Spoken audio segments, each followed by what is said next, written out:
নারায়ণগঞ্জের রূপগঞ্জের কাঞ্চনে দলীয় কর্মসূচিতে সংঘর্ষের ঘটনায় যুবদল কর্মীর ঘুষিতে আজহার নামে এক স্বেচ্ছাসেবক দলের নেতা নিহত হয়েছে।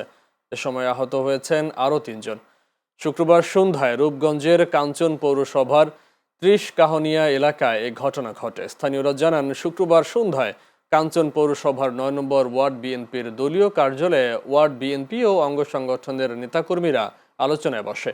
এ সময় তালিকায় নাম আগে পরে দেয়াকে কেন্দ্র করে ৯ নম্বর ওয়ার্ড স্বেচ্ছাসেবক দলের সভাপতি সবুজের সাথে যুবদল কর্মী রাজীবের কথা কাটাকাটি হয়। এক পর্যায়ে রাজীবের সহযোগী হাসান সহ কয়েকজন উত্তেজিত হয়ে সবুজ, সিনিয়র সহসভাপতি আজহার, যুবদলের সভাপতি রিপন ও এমরাতকে মারধর করে। এ সময় আশঙ্কাজনক অবস্থায় আজহারকে স্থানীয় একটি হাসপাতালে নিয়ে গেলে কর্তব্যরত চিকিৎসক তাকে মৃত বলে ঘোষণা দেন।